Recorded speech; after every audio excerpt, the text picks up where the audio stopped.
Hi hello నమస్తే, welcome to Suman TV. నేను మీ Amarnath. So present situations చూస్తున్నాము. సో చాలామందికి హెల్త్ ప్రాబ్లమ్స్ చాలా ఉన్నాయి. సో ఎందరికో చాలా డౌట్స్ అయితే ఉన్నాయి. సో అటువంటి డౌట్స్ని క్లారిఫై చేయడానికి ఈరోజు మన ముందున్న డాక్టర్ నీలిమ గారు, ఎంబీబీఎస్, ఎండి, పబ్లిక్ హెల్త్ స్పెషలిస్ట్, అలానే న్యూట్రిషన్ కోచ్ కూడా. Madam, welcome to Suman TV. Namaste, Suman TV. So this is Dr. Neelima, consultant epidemiologist and nutrition coach. Thank you for inviting me. So present డేస్లో ఎక్కువగా చాలామంది లేడీస్లో అయితే కనుక ఈ యొక్క బ్రెస్ట్ క్యాన్సర్ అనేది తరచుగా పెరుగుతున్న పరిస్థితి అయితే చూస్తున్నాము. సో అసలు బ్రెస్ట్ క్యాన్సర్ అనేది దేనివల్ల వస్తుంది అండ్ దీని యొక్క రెమెడీస్ ఏంటనేది ఒకసారి మేడం గారు వివరించగలరా? సో బ్రెస్ట్ క్యాన్సర్ ఎవరిలో వస్తుంది, దానికి చికిత్స అసలు ఉందా లేదా? డెఫినెట్లీ అండి. బ్రెస్ట్ క్యాన్సర్ ఎవరిలో వస్తుంది అంటే ఫస్ట్ మనం రిస్క్ ఫ్యాక్టర్స్ అనేది చూసుకోవాలన్నమాట. సో ఎవరైతే ఫస్ట్ టైం నెలసరిలో ఎర్లీ ఏజ్లో వచ్చాయో, లేకపోతే మెనోపాజ్ చాలా ఆలస్యంగా వచ్చిందో, నెక్స్ట్ ఇంకొకటి ఏంటంటే ఎవరికైతే పిల్లలు చాలా లేట్గా పుట్టారో, ఎవరైతే కొలెస్ట్రాల్ రిచ్ ఫుడ్స్ లేకపోతే హై ఫ్యాటీ ఫుడ్స్ తీసుకుంటున్నారో, సో వీళ్ళందరూ కూడా ఒబేస్గా ఎవరైతే ఉన్నారో, అంటే అధిక బరువు కలిగి ఎవరైతే ఉన్నారో, నెక్స్ట్ వెరీ వెరీ ఇంపార్టెంట్ ఏంటంటే ఫ్యామిలీ హిస్టరీ ఎవరికైతే ఉందో, వాళ్ళ ఫ్యామిలీలో ఎవరికైనా బ్రెస్ట్ క్యాన్సర్ ఉన్నా కూడా వీళ్ళందరూ కూడా at risk for breast cancer అనమాట. మోస్ట్ ఇంపార్టెంట్ రిస్క్ ఏంటంటే family history of breast cancer వాళ్ళలో ఉన్నట్లయితే కనుక వాళ్ళు బ్రెస్ట్ క్యాన్సర్ రావడానికి చాలా వరకు ఎలిజిబుల్ అనమాట. సో నెక్స్ట్ ఇంకోటి ఏంటంటే ఈ బ్రెస్ట్ క్యాన్సర్లో మెయిన్గా BRCA జీన్స్లో కొన్ని జీన్స్లో మ్యుటేషన్స్ అనేవి జరుగుతాయి అనమాట. BRCA1, BRCA2 అన్న 2 జీన్స్ ఉంటాయి.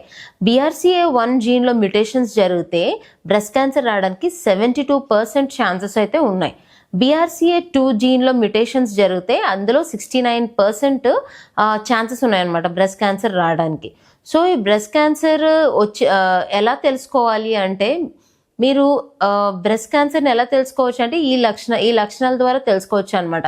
మీకు బ్రెస్ట్లో అంటే మీ రొమ్ములోని ఏదైనా ముందు లేని విధంగా ఏదైనా గెడ్డ కనిపించినా, మీరు గెడ్డ ఫీల్ అవుతున్నా, మీ స్పర్శకు తెలుస్తున్నా, అది పైకి కిందకి కదులుతున్నట్టు అలా అనిపించినా, లేకపోతే మీ బ్రెస్ట్ పైన ఉన్న స్కిన్ మందంగా మారినా, లేకపోతే నిప్పులు అనేది లోపలికి ముడుచుకుపోయినా, రక్తం అనేది రక్తస్రావము మీ బ్రెస్ట్ నుంచి జరుగుతున్నా, సో ఇలాంటి లక్షణాలు ఉంటే గనక మీరు అది ఆలస్యం చేయకుండా పరీక్ష అనేది చేయించుకోవాలన్నమాట.